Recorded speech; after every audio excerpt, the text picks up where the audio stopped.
What's up, everyone? Welcome to episode 4 of our season 2. Again, I'm Dave. This is my guy, Chris. How we doing? Long weekend for us. Good. Oh, it was great. Yeah, it was a great weekend. It was, I don't know if you could say it was relaxing, but it was something that I needed. Oh, yeah, it was good to get away. It was nice weather, too. I mean, it was nice to not have to worry about work. It was nice to just be able to wake up, golf. Yeah. For those of you that didn't listen to our last episode, 1, what are you doing? But 2, we were in Arizona. Yeah. For a long weekend. Little guys trip. So shout out to Brennan's dad for the timeshare, but yep. Love him. And but we golfed 4 rounds in 3 days. From Thursday morning to Sunday morning. Yeah, 3 days. 4 rounds, yeah. I mean, the hands were feeling it. Yeah, they were feeling it, but from gripping and ripping. So, but otherwise, good time. We only saw clouds on one day, and that was Sunday. Only saw clouds one day. Saw some coyotes. Yeah, walking right behind us, just not caring at all on the golf course. Yeah, it's their world. We were just living in it. And what else did we see? No holes in ones, unfortunately. No holes in ones. Went to the Suns game. There was one that was decently close. Yeah, there was a few good shots here and there. Good food. So that was our weekend. Yeah. Hope you guys had a good weekend as well. Let's fire up. Let's jump. Fire up.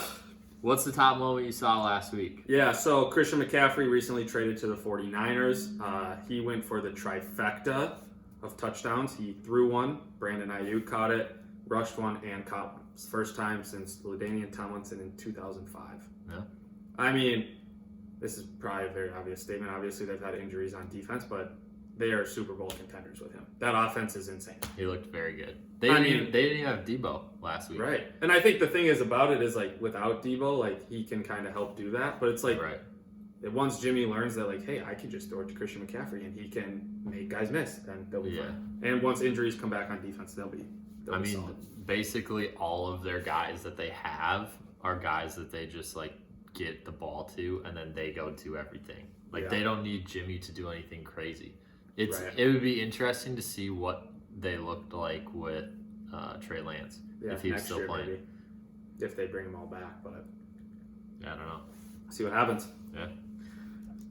Mine is honestly, it was more just like a week of just seeing people talk a lot of smack, specifically Stephon Diggs to Jair Alexander. Back in the Minnesota days, they were talking literally the entire game. I'm surprised that one of them, I don't think either of them got any penalties because they were talking or doing other antics, but that was kind of a surprise to me. Yeah, I think it is wild. I mean, obviously it's part of the game and there's some great smack talkers and some not. I do think it is insane where it's like the guy, and maybe he'll get fined probably pennies to $1 for his contract. But it's like they just let him literally run down the tunnel with Jair Alexander, yelling at each other. Then it's like during the game, it's like some of these personal fouls that these guys get, like for chirping, they kind of shove each other, do whatever. Quick flag, personal foul. Mm-hmm. These guys literally every play were talking. Oh, and I bet you they weren't literally every play. And I guarantee you they weren't asking what they wanted for Christmas. Probably I guarantee it. I don't think they're that good of friends. No, I don't think they like each other at all. I mean, if you run down the tunnel with them, I mean, Diggs is notorious anyways, but it's like Diggs does not care. No. I also thought this was kind of classic. Doesn't really have to do with the smack talk, but Diggs at the end of the second half caught a deep ball, came out of the game, and you can see him mouthing, like, I bit my tongue. In the second quarter. It was second quarter. Yeah, before the half, and so he bites his tongue. And then you watch him every play, he doesn't even wear his mouth guard. It's just hanging out. It's you're just, what's the point of it? What is the point? Well, I was worried that he was going to be, like, ruled out for the rest of the game because of the new concussion rules. Oh, yeah. You look like you're maybe a little bit off kilter. Yeah, kind of like Amon St. Brown. And then you get ruled out for the rest of the game. That was like the worst. That would have been the worst thing ever. Yeah, I think the thing is he never really showed any of those. He just like came out and I just thought it was ironic. He's like, I bit my tongue. It's like, yeah, because your mouth guard's not. Yeah, that's actually what your mouth guard does. Yeah, that's obvious. The other thing that was smack talking was Justin Tucker after they won on Thursday. Mm-hmm. Then they were kind of poking poking at Russell Wilson doing all the high knees stuff on the plane. Yeah. I mean, it was just kind of funny. I mean, and then the thing was, too, classic Justin Tucker was like, we actually like him. We have to play him soon. So, like, he's a good guy. Yeah. Just being a nice guy, but making fun of him, but being a nice guy. Just try as much as he can to get himself off the bulletin board. Right. It actually was funny. I mean, I don't know if it was planned, but it was instant. He was like, I think Lamar's going to lead us in high knees. Yeah. It was funny. Unprovoked. Obviously, a few drinks in hand. But, yep. All right, so Minnesota Minute also. Obviously, sports are kind of in full effect. NFL, college football, basketball. So Vikings beat the Cardinals, now 6-1. So they play the Commanders at Washington on Sunday. Gophers kind of hammered Rutgers last weekend. They play in Nebraska this Saturday. St. Thomas football is on a roll. They beat San Diego. They play Valparaiso. And your Minnesota Timberwolves are 4-3 currently. They play the Suns and Bucks coming up. They're stinking. And then also at the same time, the Gophers basketball starts on the 7th. Okay. So it's coming up. I know there's kind of high hopes. Yeah, literally, what, less than a week now? Yeah. And then lastly, the Wild 4-1. They beat the Blackhawks 4-3 in their last game. So they're starting to come a little bit. Yeah, they are. I mean, slow start, but hey, figuring it out. And very slow start. Yeah, so okay. Fire it up. Nice. All right, well, so if you were looking at our Twitter for the picks, we were too busy on our trip / making all of those bets. Arizona has legalized gambling. Yep. And so we were just making them on the apps, and we failed to transfer them to our Twitter. However, we figured we might as well just give the update on the records while we were down there. Yeah. So David was 25 wins, and granted, we're not unit shaming or anything like that. Everybody picked their own, so we don't need to say what the unit was. But 25 wins, 24 losses for David. Sounds about right, actually. Right on average pace. Yep. One game. Slightly above 500. Okay. And then myself, I was 30 wins, 41 losses. So not as good. No. But that's okay. That's okay. It was a good time. I mean, it just is so much more electric when you actually, obviously that was probably a dumb statement, but it's so much more electric when you have money on it, because it's like, oh, this random game matters. Or let's do an in-game bet. Let's do this. Let's fire it up. I mean, that's what the draw is to all sports betting. 100%. To be honest with you. You know, Minnesota needs to get on it. It makes a game that you don't care about matter. Yep, 100%. We'll be back this week. Yep. We'll be back. All right, let's jump into the beer and seltzer. Yes, sir. So for our seltzer today, we have the Kirkland Signature Hard Seltzer Mango. So should be decent. Dipping into our Costco little deals, yeah. And then the beer that we're going with from Scott Sickich, Charles, shout out, recommended. It's from Brixworth Beer Company, which is, wait a minute. It says Brixworth Beer Company, but then it says brewed and packaged by BlackStack Brewing, which is in St. Paul, Minnesota. But the beer is Side of Ranch. Nice. That is actually kind of ironic, because living with Charles for the time we did, he definitely is a ranch guy. Yeah. Well, it says 1 pint of beer for pizza. So it's supposed to be consumed with pizza. Yeah. Are you a ranch with pizza guy? Yes. Yeah. Yeah. I'm a dipper. So most things that I consume, I like to dip them in. There's rarely a time that I will get any like fries or something in that realm and not get something to dip them in, whether that's ranch is the go-to when it's just like classic, they don't have any other thing, but Chipotle mayo. Yeah, Chipotle ranch. I mean, every meal in Arizona is like Chipotle mayo, Chipotle aioli. anything like that. Like that's that's my It's like, game. I'll take a Michelob Ultra with the side of Chipotle aioli if you have it. Yeah, just mix it in. So this is the mango. Kirkland hard seltzer mango.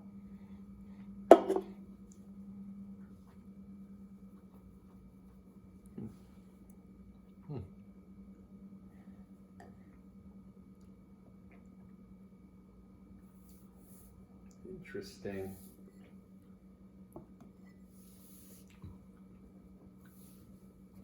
Okay. What's your first impression?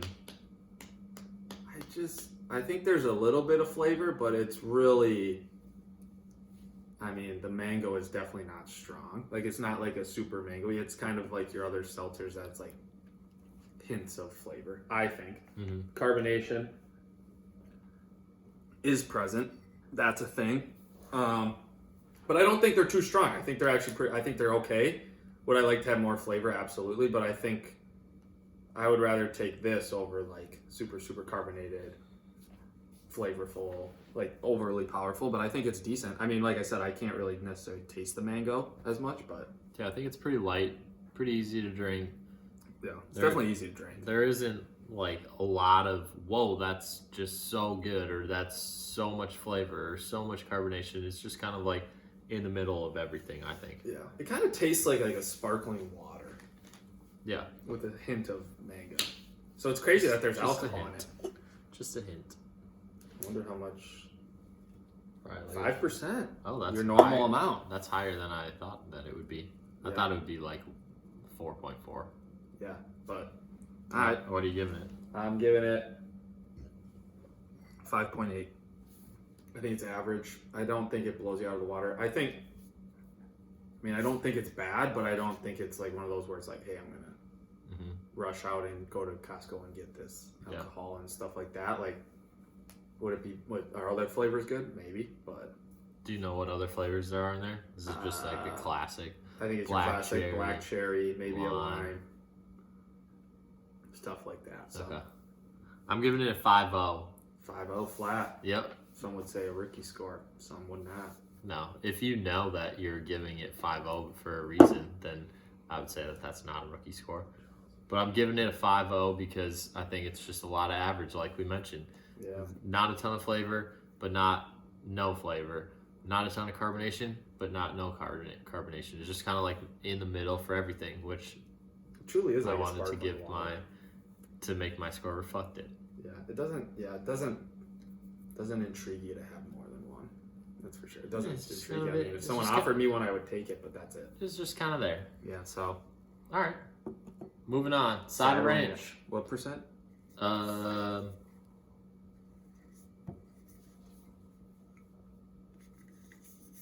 It's a good question. Oh. 4.8. Whoa. It's light. It's less than the seltzer. Is it like what type of beer is it? Is it just like a? 1 pint of beer for pizza. I don't know. It doesn't say. It doesn't say. No. Kind of a basic can. It's very, very plain can. White label. It's a light silver can, light gray, light silver can. The white sticker label. White and green, white with green accents.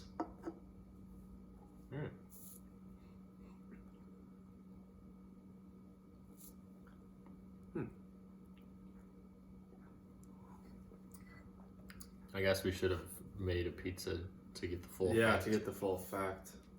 I mean, are you getting any ranch?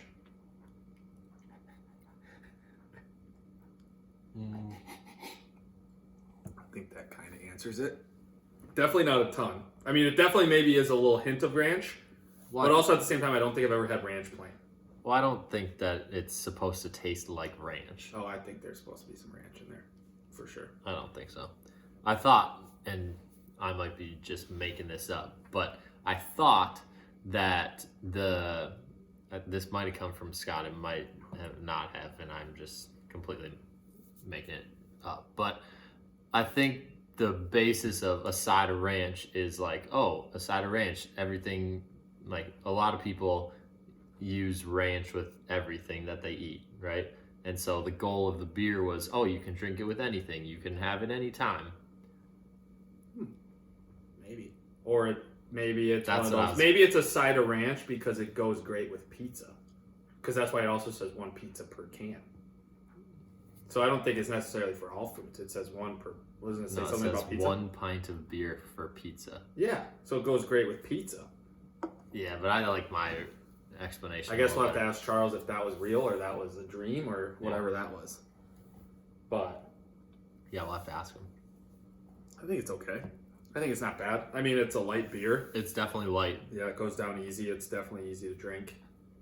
Not a crazy aftertaste. No, there's really no aftertaste.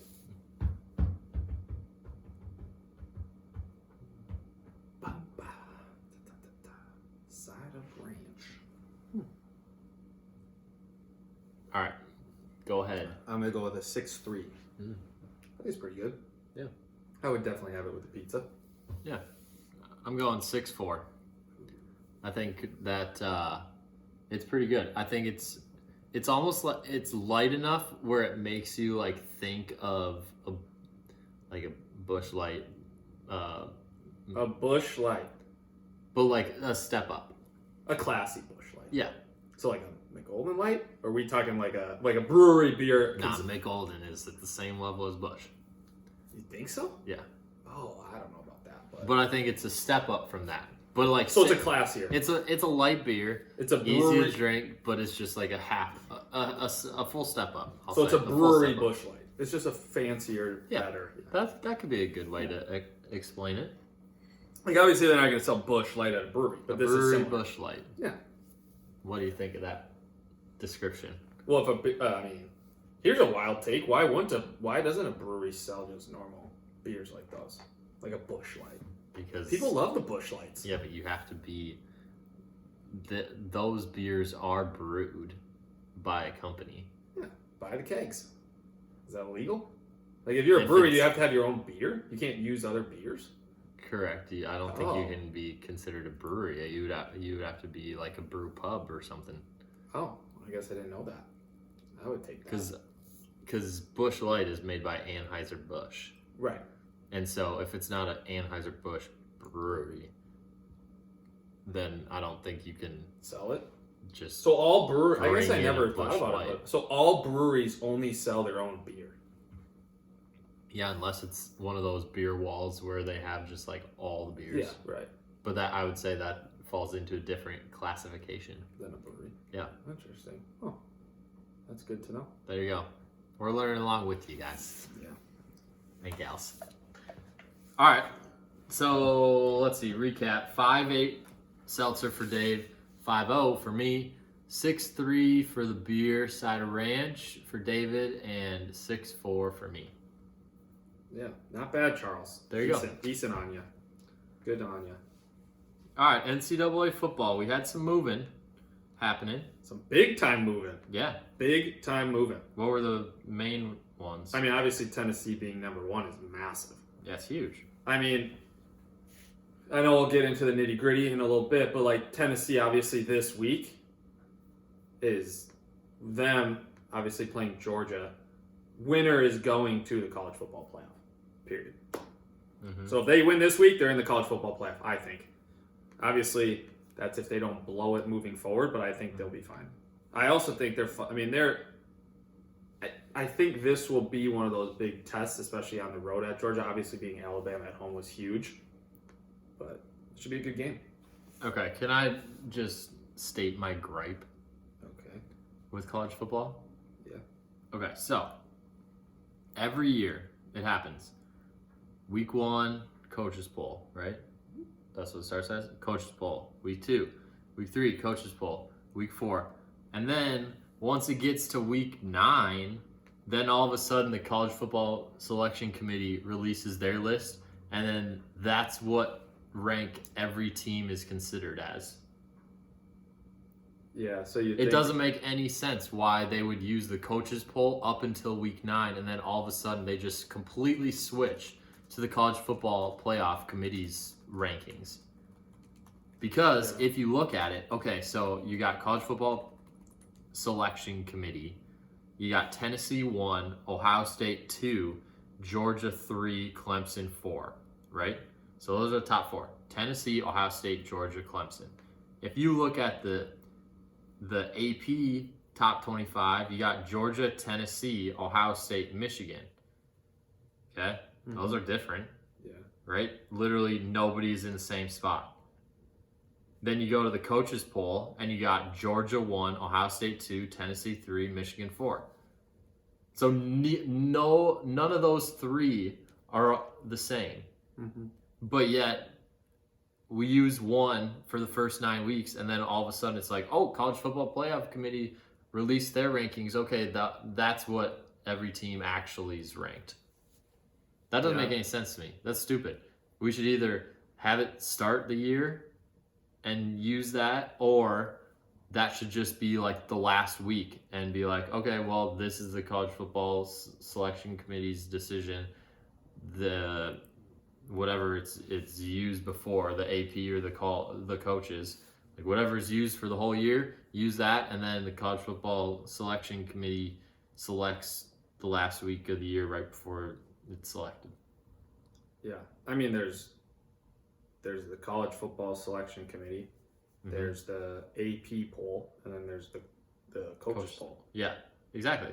Yeah, so I think it is kind of weird or crazy. So you're just saying if they started but I think here's the thing: is like the first 6 weeks, when you truthfully think about it, like how would the selection committee pick anybody?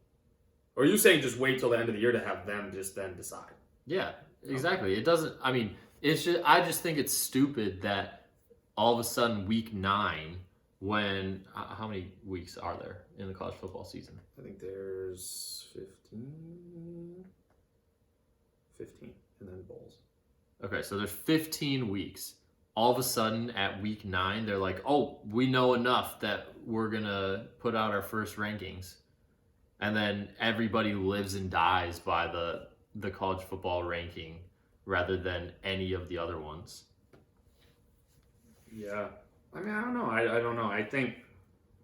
It's kind of been an interesting thing, even with this 4-team playoff, and then people think it's going to be more. I don't know. If you look at the College Football Playoff Committee's rankings, you got Clemson at 4 in those rankings, but yet the AP and the coaches, which has been used up to this point, has Clemson at 5. So they would miss the College Football Playoff. Yeah. Well, I wonder. That just is so stupid to me. It's like either use one the whole year or just wait till the end and then select. But to add it in 9 weeks in of a 15-week season is stupid. All year. Exactly. But I think what's hard is, it said that there's like, in the College Football Selection Committee, it's made up of like athletic directors and stuff like this and old coaches, and I don't know how you. So why can't they do it all year though? Well, because they actually meet in person, which is crazy. But the coaches poll. It's a virtual world. They can do that. Yeah, you think these guys know how to use technology? They're like 70 years old. That'd be a disaster. They can have somebody show them. There's plenty of people.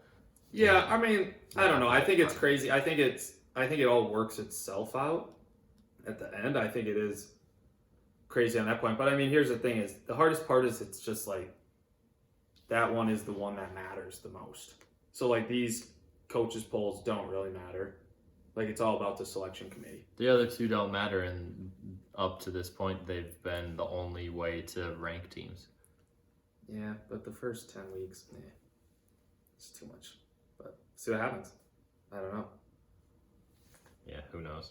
All right, well, so, I mean, what do we want to do? Top 10? Yeah, I mean, do you have there any? Yeah, you can list them if you want, and then give maybe a surprise. Do you have any surprise? Do you want to go to college football playoff rankings? Are we using it too? The selection committee? Yeah. Yeah. Okay. Have to. All right, so it's the one that matters. It goes. Tennessee is 1, Ohio State is 2, Georgia is 3, Clemson is 4, Michigan 5, Alabama 6, TCU is 7, Oregon's 8, USC is 9, and LSU is 10. Yeah, I mean, I think when you think about it, what's crazy is there any way that they would put 3 SEC teams in the college football playoff? Or do you think it's just 2? No, I think it's only 2. Only 2? Yeah. And here's the other thing that's crazy is like, with this, it's like obviously at the end of the year, Ohio State in their last game plays Michigan. Mm-hmm. And then there's the Big Ten championship after that, whatever. But it's just kind of crazy because it's like Clemson, just if they win out, are they automatically in? Pretty much, yeah. So it's like, yeah, I mean. If Clemson wins out, they're basically in. Then whoever wins the Tennessee-Georgia game this weekend, that team, I think, is in. And then you have,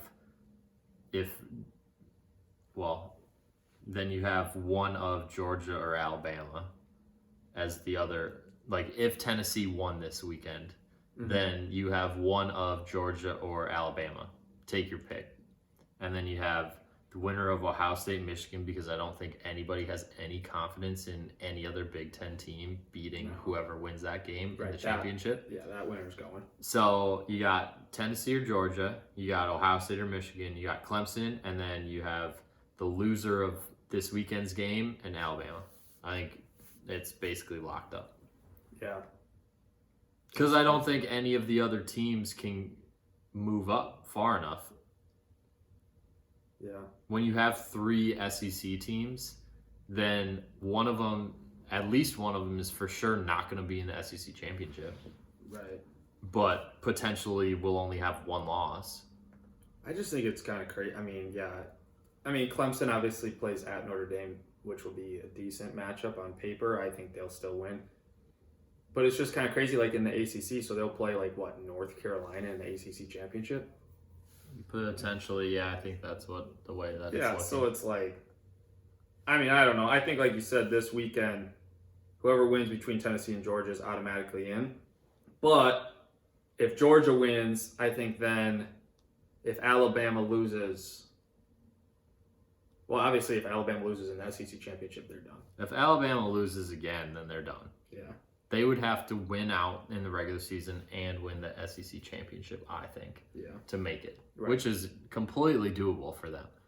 But I think if they lose again, then they're out. If whoever loses this weekend, if they lose again, then they'll probably be out as well. Yeah.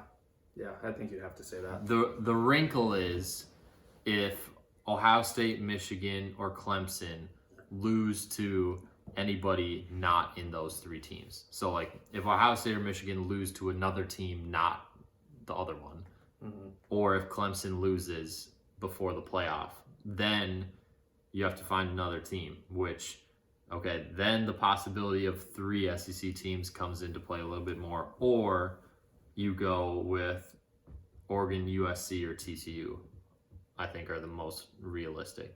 You either take the Pac-12 winner or you take the Big 12 winner, which is looking like TCU. Yeah. But that only happens if Clemson, Ohio State, or Michigan lose to somebody not in those 3 teams. Right. It's kind of a lot coming for the rest of the year. I don't know. We'll see. Exciting. Exciting. It is fun. Do you have a game of the week that you're watching for this week? Yeah, absolutely. So, SEC battle, Alabama travels to LSU. Oh, let's also just say, obviously, Tennessee-Georgia game is going to be notable. Right. Everybody knows that. That's why we're not picking it. So, okay, continue. Yeah, so, and I think maybe Alabama-LSU is an obvious pick, but I think at the same time, like, LSU has shown the last few games, they've moved up a lot in the rankings. They're in the number 10. They were unranked when they played Ole Miss 2 weeks ago. They didn't play last week, and they're up to 10. Yeah, and I think what's also crazy is it's like, they're number 10, Alabama's still 14-point favorites, which is kind of crazy to think. But I think at the end of the day, I think that'll be a good matchup. I think it's tough to play in LSU. So yeah, Alabama's, what are they? 13.5-point favorites. At LSU, too. Yeah. That's crazy. At night, you never know. Yeah. Crazy things happen. Yeah, my game of the week is Oregon State at Washington. Washington is 3.5-point favorites. However, Oregon State is supposedly, at least rankings-wise, the better team. They're ranked number 23. Washington's not ranked. Oregon State's only losses are Utah and USC, which are basically 2 of the best teams in the Pac-12. It's a Friday night game. Friday night lights, out in Washington, right on the water there. I mean, it's a great late game. Yeah. but it is right next to the water. It's a sick location. Yeah, Washington puts up points. They honestly both do. Washington has put up more points this year. Oregon State's averaging like mid-30s, whereas Washington's averaging low 40s. So points should be had. It's Friday night, one less day of rest, and that should be a fun game. Yeah, it's interesting to watch. Washington's a good team. Mm-hmm. Michael Penix Jr., quarterback. All right, let's jump. Well, do you have anything else? No, that's it for the college football. All right, we're jumping to the NFL. So we're going to roll through these little updates quick. Trade deadline. Yeah, a lot of updates. Tuesday, November 1st, trade deadline. What was it at 3 o'clock? I think it was 3 p.m. Central Time. Yeah, 3 p.m. Central Time, 4 o'clock Eastern Time. We'll get through a few injury updates from the last week, or last weekend, I should say. Yeah. Christian Watson got a concussion. That was actually big because their offense was terrible after that. Cooper Kupp sprained his ankle. He's supposed to be okay day to day. We'll see. Yeah. Rashad Bateman out for supposed to be a couple weeks. That one stinks for the Ravens. I mean, he's had that foot problem for... Yeah, foot injury. Yeah. They thought he was going to be all right. He didn't. He literally did not touch the ball on Thursday. He had 0 catches. And then they thought he was going to be okay. Nope. Rethought. I just think it's so hard with those guys because it's even like... I mean, obviously getting to it, Mark Andrews too left the game, but it's just like these guys play and you're like, okay, they're decent, but every tackle it's like they're fighting something. Yeah. And they do have more rest now for Mark Andrews. Obviously, Bateman's for sure out for a while, but especially on a small week like they had playing Thursday, that's tough. Yeah. Well, that was the next one. Mark Andrews hurt his shoulder. He should be okay. He's supposed to play this week. We'll see if that actually happens. Right. All right. On to the trades. So we got the Colts trading Nyheim Hines to the Bills. Do we like it or do we not like it? Yeah, I think it's good. I mean, I think here's the thing is what's crazy is the Bills' offense is electric. They never used Zach Moss anyways. James Cook was kind of the guy. He was the second guy. Devin Singletary was the guy. Yeah, that's what I'm saying. Devin Singletary, I'm saying second guy. Devin Singletary obviously being the first. But I just think it'll be interesting how they use Nyheim Hines because Devin Singletary is the same thing as Nyheim Hines. He's a pass-catching back. And he's been able to run the ball a little bit too. So I don't know where Nyheim Hines fits in there. I think it's a fine trade. Maybe depth. Yeah, depth just for depth. But I think it just gives James Cook more learning time. They never use Zach Moss. So maybe for Zach Moss, it'll help him out. I mean, you're sitting behind Jonathan Taylor, who's kind of been banged up. But I feel like they're more similar. Zach Moss was not as similar to Singletary or James Cook. Mm-hmm. And Zach Moss maybe is a little bit more similar to Jonathan Taylor. Yeah, just in terms of running style. Yeah, he's not a specific pass catcher like Nyheim Hines is, but it's just will be interesting. Like, does that mean Jonathan Taylor's going all 3 downs? Maybe. I don't know. Wait and see. All right, next one, most notable for us, hometown. The Vikes trade for TJ Hawkinson. Yeah. What do we think? Like it or not like it? Well, I like it. I mean, TJ Hawkinson, I'm not saying it's going to go out here and say, like, oh, he's one of the best tight ends. I mean, he's a solid tight end, but I think it just shows, like, Irv Smith went down, and they're like, okay, we need to bring somebody in that's going to help out. Like, most of the years, it's like, oh, Irv Smith goes down. We have, no offense to this guy, Johnny Munt. He got a touchdown pass. He caught a touchdown pass, and he's not bad, but it's also like, I would take TJ Hawkinson 10 out of 10 times. Mm-hmm. He's more of a pass catcher. I just think when you look at the offense, it's nice to see them making moves. It's interesting that the Lions traded him within the division. Yeah, I like it. Yeah, I think it's a good trade for the Vikings. It's just another weapon, and see what happens with him. Yeah, you're doing really well on the transitions because Irv Smith, he had a high ankle sprain. He's out. I think he is out on injured reserve. Yeah, they placed him on injured reserve, so he's out at least 4 weeks. Honestly, I mean, we're probably just gonna push that out. Yeah, I think Irv Smith's kind of. I mean, now with TJ Hawkinson, I think it's one of those things where it's like maybe he comes in. You don't need to rush him back, which is the difference. Yeah, I mean, before it's like, hey, we're sitting well right now for a playoff push. Well, if Johnny Munt is our starting tight end, maybe he's not doing so well. Mm-hmm. Now we have a solid tight end who's proven himself. So. Yep, exactly.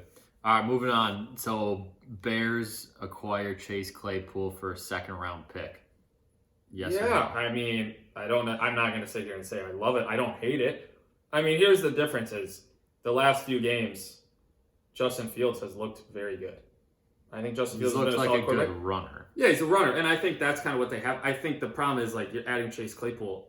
He's not going to throw it to him 20 times. I mean, dude, Darnell Mooney's a fine wide receiver. He really is. Mm-hmm. And so I don't know if it makes necessarily the Bears a lot better. Yeah, he's fine. And I think the thing is, like, Justin Fields, like, he's probably throwing for over 200 yards 2 times this year, if. Yeah, not that many. So, I mean, Chase Claypool getting out of Pittsburgh maybe helps him. Maybe lets him. It probably does because it'll allow Pickens to step into that. Yeah. So I don't mind it. I don't love it. Okay. Let's see. Steelers got a cornerback, Will Jackson III. Never heard of him. Yeah. Big one. Bradley Chubb going to the Dolphins for a first-round pick plus. Yeah, I think I love it.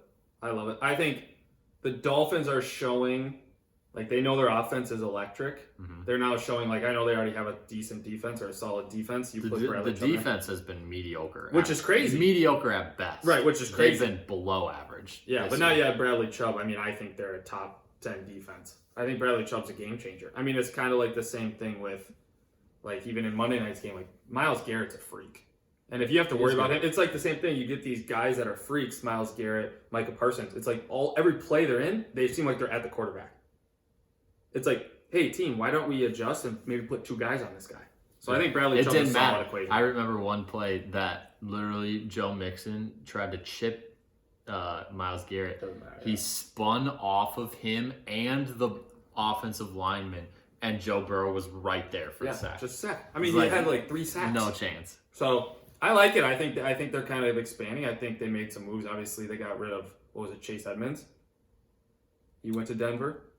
Yeah, Chase Edmonds, man, you are on it.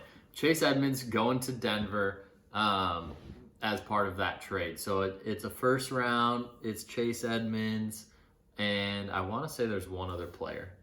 Yeah, I think there's one other player maybe and a pick, a few picks. Yeah. But I think Bradley Chubb was a first-round draft pick out of NC State. I mean, he's good.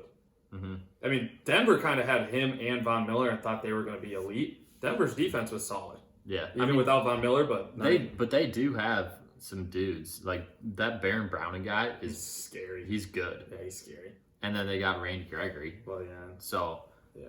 So, I like it. I think it's a good trade for the Dolphins. I think they're kind of moving. I mean, the Broncos have just been trash this year, so is what it is. All right, well, since the Dolphins got rid of Chase Edmonds, they're bringing over Jeff Wilson from the 49ers. Yeah. I think we all saw this as the Christian McCaffrey show now, so. Yeah, they don't need him. He's a good, just, like, backup piece for the Dolphins. Yeah. I mean, here's the thing is the Dolphins, I mean, they have their guy now in Raheem Mostert.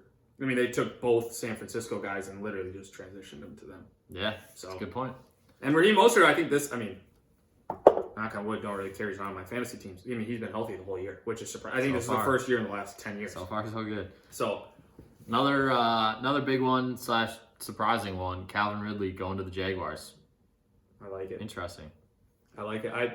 He's suspended this whole year. Yeah, for gambling. But he can come back next year. Yeah. I mean, here's the thing. Jacksonville has some weapons. Like, Trevor Lawrence is kind of stepping up. Their defense is kind of getting better. They've had a few bad losses. But you have Travis Etienne, who's growing. You have a young quarterback superstar. You have a decent defense now. And then you have these weapons.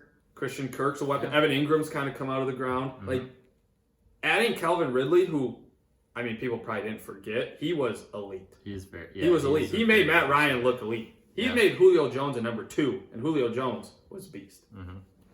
So I love it. You want to know what is a funny part of that story?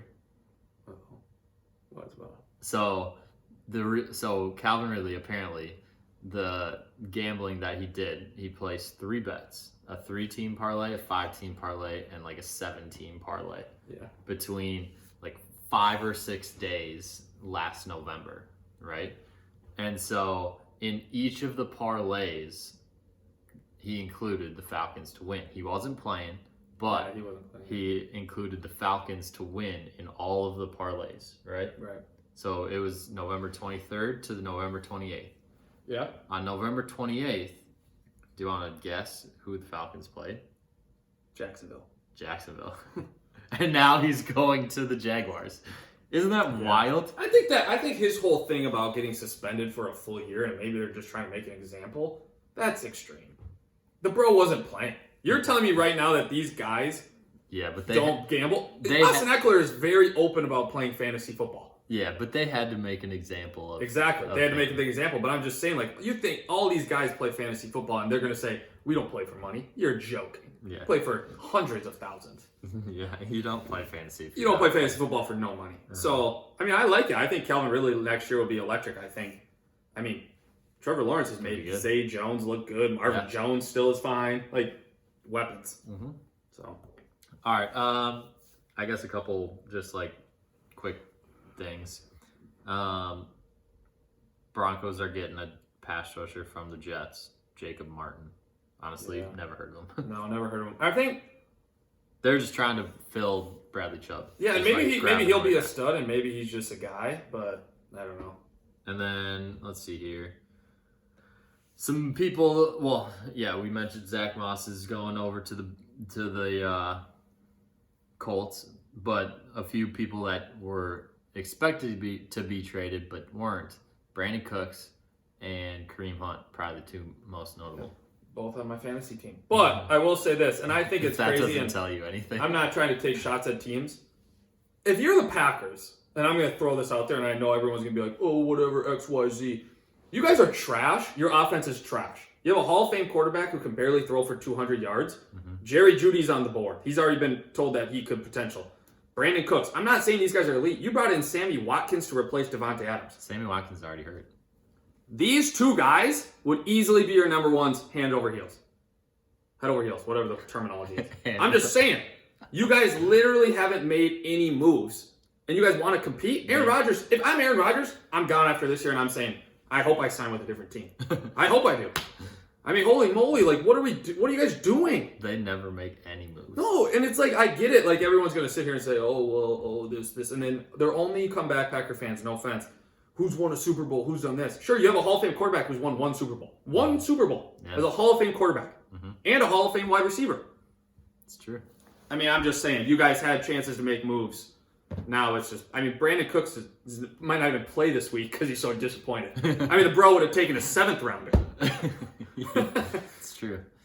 This is true. I don't know. I mean, I just think it's crazy. It's like those guys. I mean, obviously those two guys. And Kareem Hunt, I think he was talking about the Bills. Obviously, the Bills went a different direction. But I don't think he's as big. I think he's a huge change-up from Nick Chubb, obviously.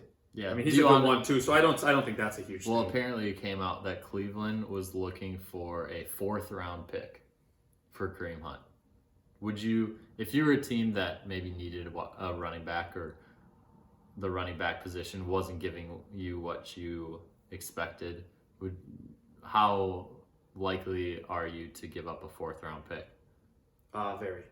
I feel like that's not really anything. Yeah. I mean, it's the beginning of day 3. Yeah. No. This is my end of day 2. No, end of day 2, yeah. I think the crazy thing about these draft picks is like, I mean, I get it. 2nd-round pick, sure. Once you get to 4th round, 5th round, 6th round, like, how many of those guys actually make the team? I feel like a lot of them are just like, hey, we're just going to pick all these guys and see how they work out. Give them a chance. The Vikings had like 10 to 15 draft picks for the last 10 years, and I mean, you can't sign all of them. Right. And here's the thing is like, I'm totally fine giving him a chance. Kareem Hunt's proven. Mm-hmm. So, and I mean... He was proven as a... Backup. No, a starter.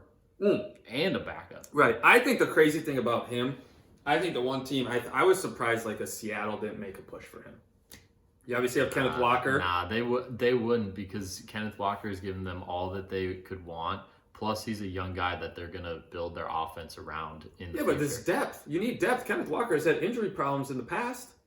You can't work this guy 3 downs every single game. And who you got? DJ Dallas as your backup? I'd take Kareem Hunt on I'd give a 4th round. Take Kareem Hunt. They play DJ Dallas 1/3 of the time. Yeah, DJ Dallas. He's been averaging around 20-ish snaps a game. He's bad compared to Kareem Hunt. I mean, the 4th round might be more valuable for them. I guess there's a ton of 4th rounders this year that are pretty good. Yeah, I heard it's a really strong 4th round. Yeah, this coming year. Wait and see. Yeah. All right. Anything else? Football? Oh well, we got to do what's your game of the week this week?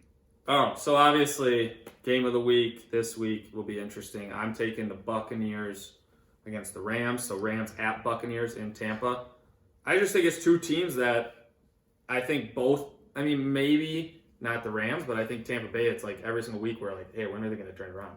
When are they going to turn around? Hasn't happened yet. Tom looks terrible. Mm-hmm. Tom, just no offense, looks bad.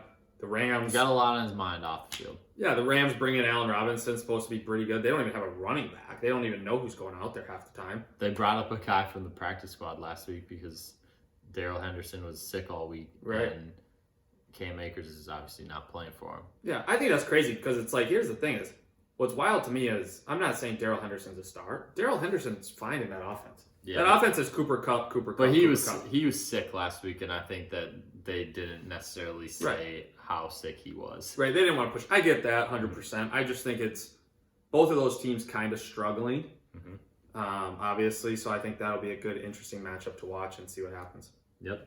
I got the Dolphins and the Bears. The Bears surprisingly been putting up a decent amount of points, and they keep trading away all their best defensive players, so their defense is not going to be good. Oh, that was another pick. Roquan Smith to the Ravens. Oh, I missed that one. Yeah, Roquan Smith to the Ravens. Yeah. I mean, I think that helps. I mean, obviously the Ravens trying to bolster their team, but... Definitely. Yeah. It's for sure a rebuild for Chicago now, defensively. Yeah, I mean, they gotten rid of all the defense guys. Not that the Dolphins need any help in that regard, but their offense is elite. So they're going to put up points. Yeah. I think Chicago is starting to find their stride. Even though they keep losing, they're still like playing decently well on offense, and at least well enough to like put up points. Yeah. Well, I think the game, obviously against the Cowboys, was kind of a blowout, but I think the game before that against New England kind of took a lot of people by surprise. I think a lot of people said, "Oh, New England, they're going to go through." Oh, I thought so for sure. Yeah, and Chicago kind of came in, and their offense looked great. Mm-hmm. So yeah, I think that'll be a good matchup. I don't think the Bears will win, but. Yeah, it's fine. No, probably not. Yeah. Okay. Eliminator Challenge update. Wow. Then there were two. Two guys still left. Both of them still in it. Both of them still in it. One picked the Eagles. One picked the Cowboys. Both won. So good for you guys. We're back. Week 9. The threshold, I think, was week 9. Yeah, week 9. Week 9. So let's see what happens. I mean. So literally both of them have picked the Bills, the Rams, the Eagles, the Cowboys, the Packers. There's only been two teams that one of them didn't pick. One of them picked the Vikings, one of them picked the Ravens. Otherwise, it's been the Eagles, the Packers, the Bills, the Rams. Yeah. See what happens. Good luck to you guys. I mean, that's crazy. Yeah. Good job. Yeah. Keep it up. See what happens. All right, we're going fantasy now. So last week, some would say a better week for the boys. Both of us 2-1. In this fantasy, still not for me. Still a 0 burger on the board. Yeah, 0-8. 0-8. It could be done. I could go 0-17. Terrible. He's terrible at fantasy this year. Terrible. But anyways, the Smash Don't Pass segment. So we got 2-1 for both of us. That puts David's record at 11-13 overall, and my record is 14-10. 14-10. Yeah, 2-1 last week. Yeah. Can't complain. Quarterback smash. Who you got? So my quarterback smash this week is Geno Smith. Projected 18.3. He plays at Arizona. Obviously, we saw what Kirk did last week against Arizona. Geno's pretty good. He's pretty good. So I think he'll smash that 18.3 over. Nice. All right, I'm going Justin Fields. He's projected 15.8. He's in that matchup that we just talked about for a little bit against the Dolphins. Yeah. Dolphins defense, still mediocre. I know they just got Bradley Chubb, but how much will he be integrated into their system? Who knows? But here's a wild thing. Don't you think, though, defensively, especially for a defensive lineman, it can't be that hard. Oh, you just got to go try and sack the quarterback. Yeah, I was like, hey, 100%. Buddy, every time you're in, you're rushing. But yeah, you never really know. And also, Justin Fields, it's not like he's dropping back and throwing a bunch of passes during the game to get to his, 16, 17 fantasy points. Yeah. He's running in touchdowns. Right. I mean, he's had, 3 passing touchdowns in the past 2 games and 2 rushing touchdowns. I mean, hey, this dude is putting up fantasy points. Chase Claypool. Yeah, maybe they add in Chase Claypool touchdown. So, I mean, 15.8 fantasy points for somebody who's rushing for at least 50. That's pretty doable. Yeah. So, All right. smash. Yep, smash it. Running back. My running back is the Jamal Williams. He's also on my fantasy team. I have both Lions running backs. Playing both of them this week. That tells you That's how, a foreshadow. How terrible. Here's the thing: is he's projected 11.4, which is actually decently higher. The wild thing is last week DeAndre Swift, who's an elite running back, I think everyone can agree on that, literally said he was back, no injury designation, nothing. Had 5 rushes and 3 catches and a touchdown, and then the coach came out and goes, "Oh yeah, he actually probably got too many rushes. We'll give those to Jamal. We're still trying to ease him back." Okay? He's been out for 4 weeks. He's been out for 4 weeks. He finally said he's good. He practiced 3 full days. He should be back playing his full amount. I don't know. Jamal Williams, 11.4 against the Packers at home. Book it. Also, potential upset of the week. Lions, Packers. Oh, calling it, huh? It might be a 60 to 59 game, but it'll be an upset. I don't think the Packers could ever score that many points this year. You never know, dude. 60? Lions defense is so bad. Yeah, but the Packers offense is so bad. That's true. Running back that I'm going with is Raheem Mostert. For some reason, I like this Dolphins-Bears game a lot. But Raheem Mostert is projected 12.7. They just got rid of Chase Edmonds, so any snaps that he was taking, even though there wasn't that many, they're going to go to Raheem Mostert. And, I mean, he's been putting up points lately, especially with the offense humming. Yeah. He's got a higher likelihood of touchdowns, which means 6 fantasy points. Okay, we're basically halfway to our projection at that point. I mean, you just got to get in the end zone. I think the thing with him and kind of why I think he could get to it if he doesn't score. Obviously, if he scores, it's locked in. But if he doesn't score, he's still been catching 3 to 4 balls each game. Yeah. And so, I mean, when you have that 20 to 30 yards, 20 to 30 yards receiving, that's, 6-7 points already? Yeah. I mean, you need 50 yards rushing. Right. So. And like you just mentioned, Bears defense, getting rid of all their guys. Yeah. See what happens. All right, pass catcher. My pass catcher, who is probably not on a fantasy team, Alec Pierce, Indianapolis Colts, projected 8.1. They play New England. I get it. Tough defense. Sam Ellinger, second game. Didn't look that bad the first one last week against the Commanders. This man has, the closest he's been to 8.1, he's missed it one time. He's at 6.8. Every other week besides that, he's hit the over. I think it's a tough matchup. I'm not saying go pick him up, because he'll probably get 8.2. That's a smash. That's a smash. If you're looking for 8.2 points, if you need 8.2, Alex smash. Pierce might be your guy. Yep, there you go. Bang. All right, if you're looking for more than 8.2 and you have pieces to trade, because he's definitely rostered, DeAndre Hopkins has been a beast since he came back from his suspension. He's had 10 or 12 catches in both of the weeks. And since Hollywood Brown is out, I mean, that's literally Kyler's favorite target by a mile. Yeah. I think last game it kind of showed that he did actually at least look somewhere else. Rondell Moore had a pretty good game. Mm-hmm. But I also think DeAndre Hopkins at some point was a top 5 wide receiver. Yep. In fantasy. I mean, he's still an elite guy. He's a great route runner. He's slower than molasses, but he still catches everything. He does look very slow. Yeah, his hair doesn't make him look any faster. But he's bouncing around. Honestly, it doesn't really matter because that offense was stinking without him, and now he's back, and they actually have a pulse. Yeah, they can move the ball. And so it shows the importance. And so what do you do when somebody's important to the offense? You probably should throw it to him. Yeah. Well, I think he's one of those guys. I mean, he's one of those guys that he can win a jump ball. He's obviously got great hands. Yeah. I think having Marquise Brown be hurt has benefited him and benefited the team. Fantasy wise, I don't think it's benefited the team. I disagree with that. Oh, I think they look better. I think the problem with them is Kyler Murray will be their problem. I think Kyler Murray is overrated. I think Kyler Murray is subpar. I would take a lot of quarterbacks over Kyler Murray. I get it. The problem is nowadays he can't run around like he used to the first few years. I mean, the bro would run in circles and then throw it. It's the guy can barely see over the line. Yeah, well, the problem, I feel like I have a decent pulse on it because Kyler and Hollywood are both on my fantasy team. But the problem is we never got to see DeAndre Hopkins and Hollywood the same time. Yeah. Because Hollywood got hurt literally the week before Hopkins was coming back.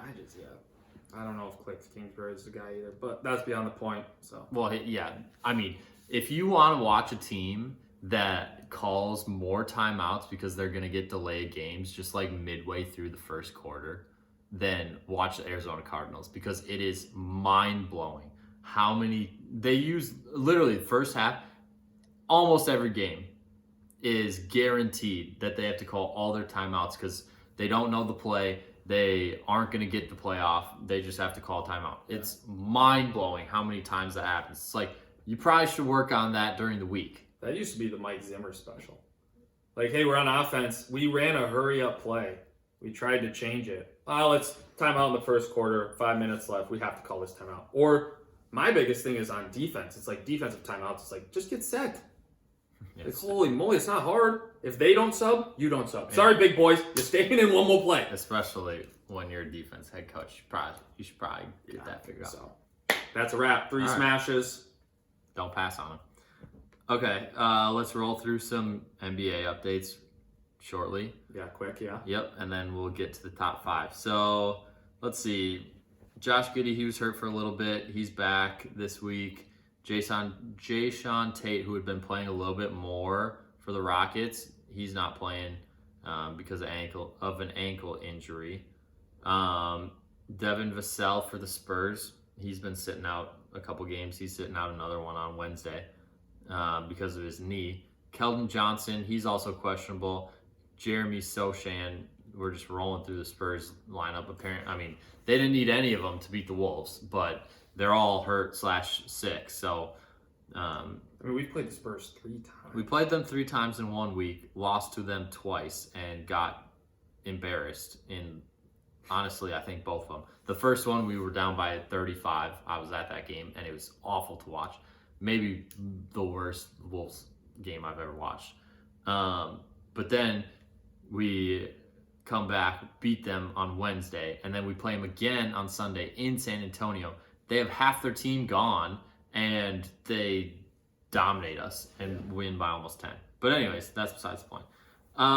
Let's see. Klay Thompson was out, I think, just 1 game. They've been kind of easing him back, so he doesn't play Coming like off his, a major injury. Yeah, he doesn't play his full allotment of minutes. He's like 16-ish most games. So he's out at the end of last week. I think it was just 1 game, but now he's back this week. And let's see, Desmond Bane, he's out questionable on Wednesday with ankle soreness. Yeah, we're starting to get into that nitty-gritty time where it's just also load management. I feel like, has Kawhi Leonard played? He's been kind of load management this whole time. And I get it. Yeah. Major injury for him, too. It's not, it is what it is. Your body probably isn't used to it. But, dude, you got to play. You got to play. You're a potential NBA championship team. Brought in John Wall. Sure, it's John Wall. But, you got to play. Yeah. You have to play. Everybody made a big deal about John Wall, but I don't know. I think John Wall is probably some would say washed. But I think at the same time, he just didn't play for so long. Right. But neither was Kawhi. It's true. Kawhi plays 30 games a year. Probably most notable news for the NBA, we'll leave you with this, is the Nets they parted ways with Steve Nash, which I think at some point everybody expected to happen. Yeah, especially after this slow start. There was a quote from the GM that Steve Nash literally went to the GM and was like, they're just not listening to me anymore. And he was like, okay, you're gone. Sorry, can't have that. You lost the room. It's hard when you have these kind of players. No offense. I'm not trying to dog people. You have 2 superstars, Kyrie. It's not like having a superstar like LeBron. I feel like if LeBron's on your side, it doesn't really matter. I don't know if KD or Kyrie are on anybody's side. No, I think they're kind of just those individuals. And then you throw in Ben Simmons. Which is hard. Yeah, Ben Simmons, holy moly, bro. I don't even know if he could be considered a superstar anymore. Heck, superstar. Yeah. Superstar? He was considered that for a long time. Because he was actually shooting the ball and putting up numbers. He averages probably 5 points, 4 assists, 2 rebounds. He was never really a scorer. That man gets... It's a dunk! No, it's a dunk. If you're 6'10", you better dunk the ball at least once a game if you're that wide open. You probably should. Yeah. But then, so Steve Nash is out. They got an interim coach, Jacques Vaughn, who he's made his rounds. I believe he spent some time with the Timberwolves. Anyways, they're most likely going to sign Ime Udoka, most recently from the Celtics, and was suspended for this whole year. Yeah. Which is interesting. We're not getting into the politics of it, but hey. I didn't know it was possible for another team to just scoop him up. Some would say, surprised. It's a wild world out there we live in. Yeah. But wild is right. Wild. All right. But that's about it for the NBA. Yeah. Let's go. Top 5. Yeah, top 5. It was just Halloween Monday. Hopefully some of you guys were passing out candy at your places. We're doing top 5 candy. Quarters over there. I'll flip it. Top 5 candy. Heads. Schmack. Tails. It is. I'll go first. I'm going to go with Reese's Peanut Butter Cup. Okay. Very good play. I'm going to go with a Snickers. And I'm also going to go with... Ooh. I don't know how I want to take this. I'm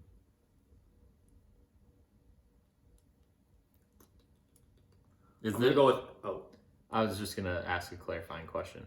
Is this like Halloween candy? No, candy. This just candy in general. You could go to a gas station and get this. You could go to your local Target. Okay, good to know. No free ads. I'm going to go with regular M&Ms. Regular M&Ms? Oh my gosh, that's so boring. What do you mean? That's it. Every single bag you go to the store and buy a candy bag, you get M&Ms in there. That's a standard candy bar. So I can take another kind of M&Ms? Sure, if you want. All right. I'm going to go with the cookies and cream Hershey's bar. I think that's pretty solid.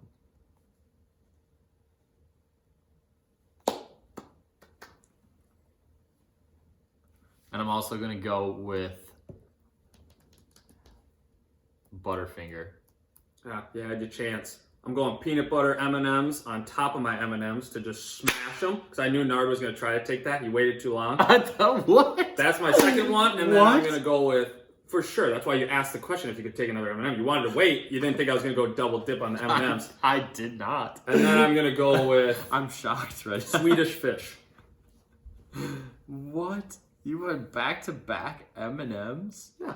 Should have gotten triple, but I hate the peanut ones. Gosh. Peanut butter, that's the orange. No, the red. Red bag. Sorry, not orange. Red bag. Do you even know? Yeah, I know. Barely.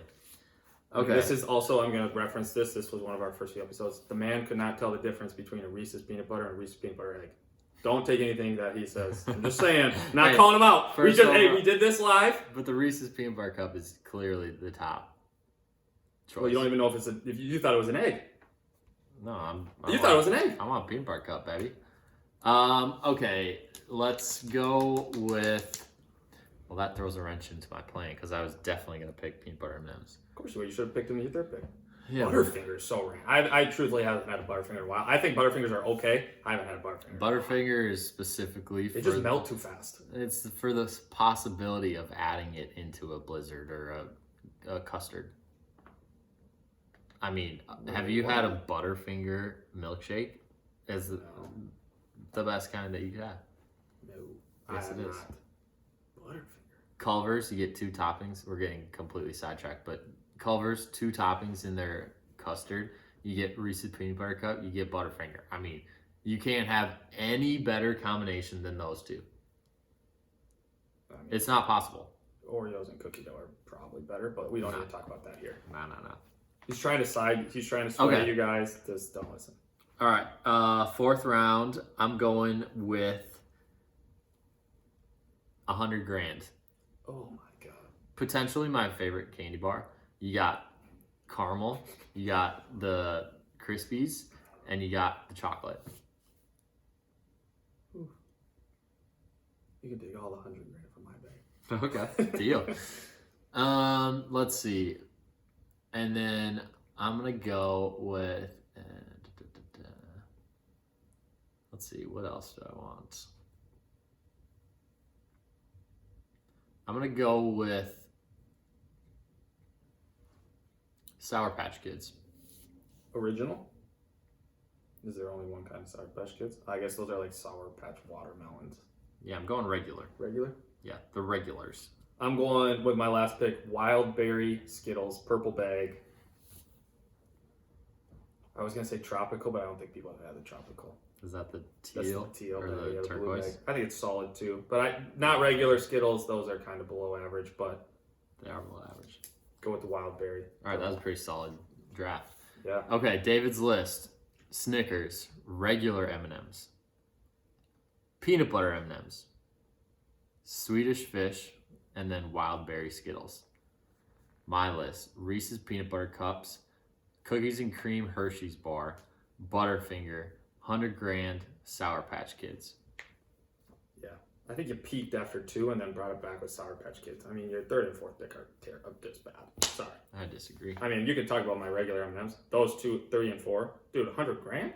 Regular. If you have to explain what a 100 grand bar is to people, they don't want it. They don't want it, Chris. They don't want it. Regular You might as well have M&Ms. said Whoppers at that point. Regular Ugh. M&Ms is such a suspect second round pick. Who doesn't like a regular M&M? They're so boring. We're not going for flair. We're just going for taste. When you can pick between peanut butter M&Ms and regular M&Ms, Yeah. why would you possibly choose regular M&Ms? Sometimes you can't. That's why I pick both. Sometimes you can, sometimes you can't. Yeah. We'll see what the people say. Brutal. We'll see what the people say. All right, y'all. Well, be on the lookout for that because you need your votes. Yeah. Otherwise, Also, you could let us know which ones we may have missed, if we missed any. usually there's like one or two that everyone's like, oh, why didn't you pick this? It's like, Yeah. you haven't been behind the light. You don't know. Yeah, I've been nervous. And also, shaken. I thought it was a pretty good draft. So, Yeah, I mean, I would take most of those There candy you bars, go. some would say. all right, episode 4, season 2, wrapped up. We will talk to you next week. Book it. Peace. Bye.